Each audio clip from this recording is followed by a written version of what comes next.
Hey, what's up? It's Jim, and today I'm going to talk about the film Gone Girl. Gone Girl is the kind of best-selling novel that, under the hands of a lesser director, could be played up more for its salacious moments and twists and turns than for its actual storytelling. And with a director like David Fincher, thankfully, the story of Gone Girl has been preserved, but it almost makes the salaciousness and the twists and turns even more so because he cares so much more about the story. Now, that might have something to do with the fact that the screenplay is actually written by the author of the book, Gillian Flynn, but I think that also says a lot to his fine precision kind of filmmaking that David Fincher is known for. Makes Gone Girl's story flow a lot better than I think a lot of other directors would have changed the script, made it into more of kind of a regular kind of salacious movie. This could really go into TV movie territory. I'm not kind of knocking the story. It's actually a lot better written than that. I haven't read the original book, but I feel like someone could take this and do something pretty bad with it. But unfortunately, David Fincher knows what he has and does a lot of great things with it and uses his collaboration with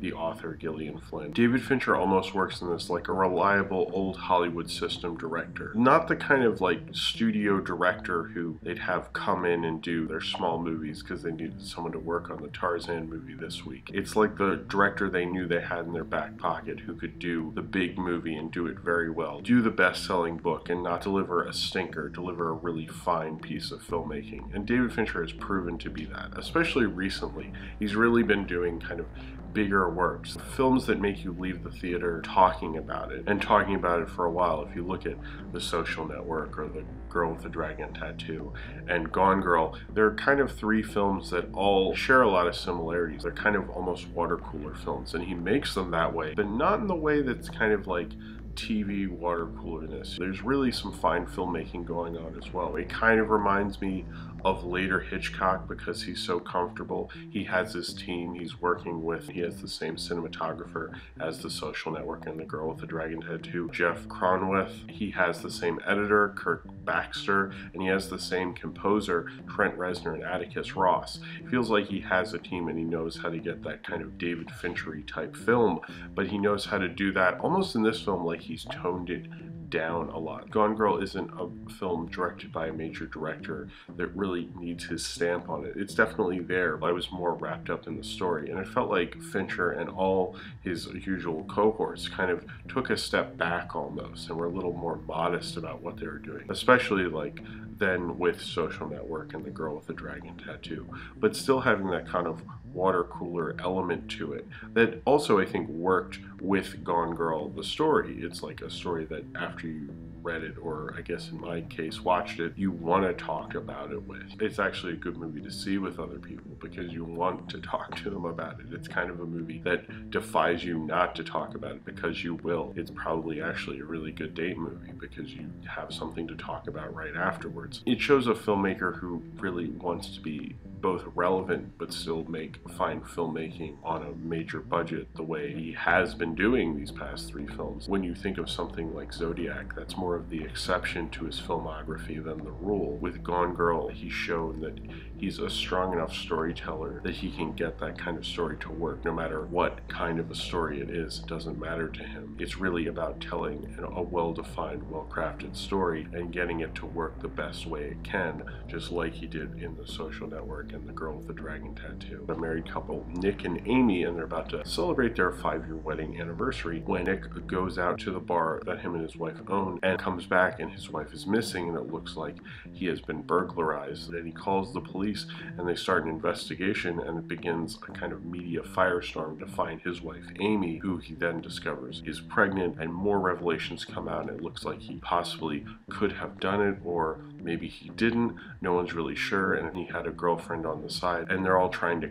figure out what exactly happened to Amy. The casting in this film was pretty amazing, and I think that's another thing that David Fincher's always been very good at, and all his films have had incredibly great casts. Some actors are incredibly well utilized and others didn't really understand why he cast them in that. Ben Affleck, I liked. I think he's become a better actor since he's become a movie star, and he did research a lot of men like Scott Peterson. That's the kind of character you expect from a story like this, but Ben Affleck seemed to really get into it, and when the role needs him to be the star of the film, kind of goes in with that. Certainly he's been a movie star for a while, and he knows how to use that for the movie in certain places, and he knows how to scale that back in other places. Kim Dickens, who I only really know from Friday Night Lights, she was really good. I've read a bunch of things saying like if this was a different movie and it didn't have certain other performances, you would probably be talking about her in this film. She's really good. I hope people don't forget her. And then Neil Patrick Harris, who's an actor I really like. I felt like anyone could have played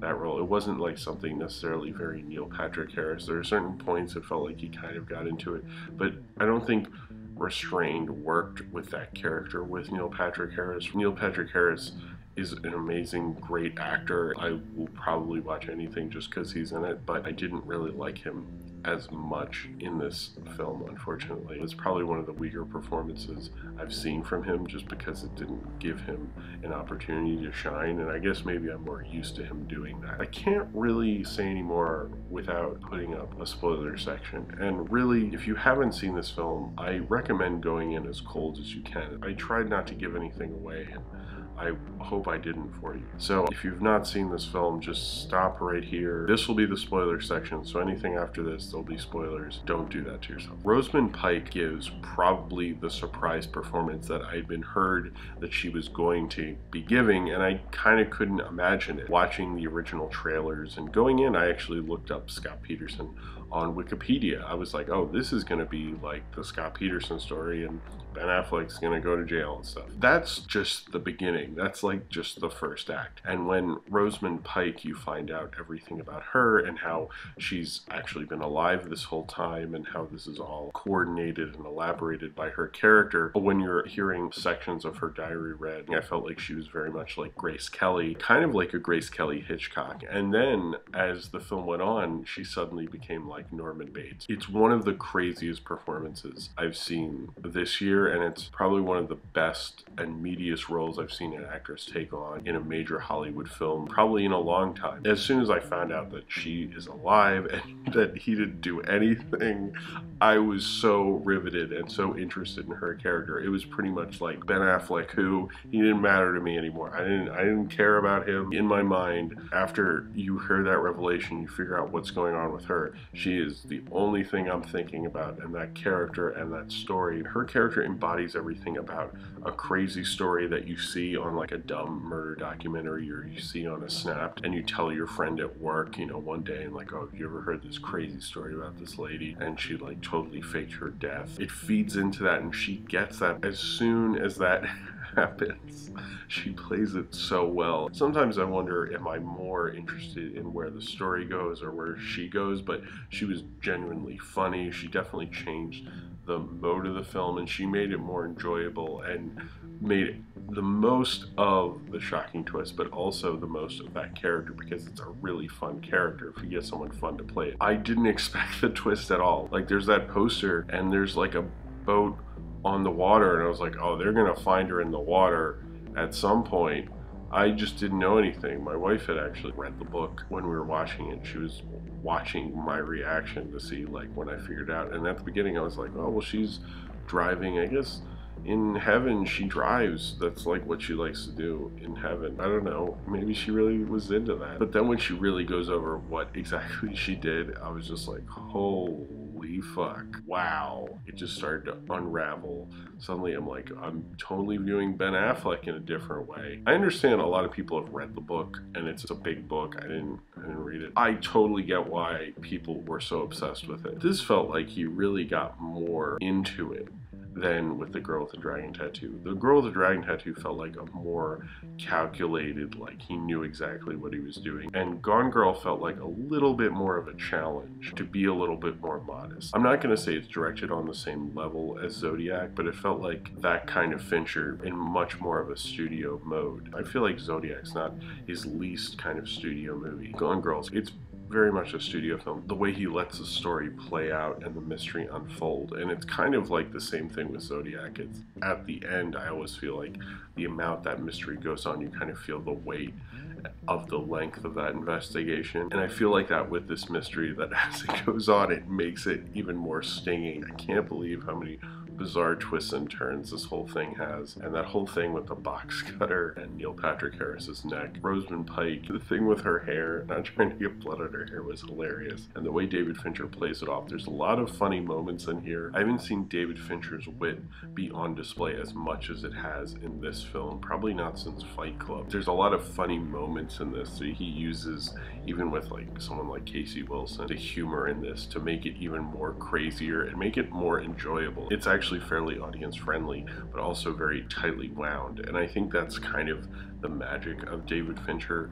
as a director, is even when you look at something like Seven, it's a really well-directed, interesting crime drama, but it's also like a film you'll want to talk about. And I like that about him, and I think he's done that yet again in this film. It has that feeling in it that I want to talk about it with people. I'm like, oh man, did you see Gone Girl? David Fincher, that's one of the things I will always really like about him, is that he can combine that with great filmmaking. And that's really what Hollywood used to be all about. And he kind of has that ancient Hollywood wonder to him. He might not feel like it because he is so kind of clean and cold, and it works really well with the story. And I think with Gillian Flynn and everything she did with that story, it made it this amazing page turner. This film doesn't stray away from that. It goes really into its page turner-ness. So if you have seen Gone Girl and you would like to talk about it, then comment below in the comments and subscribe if you would like to.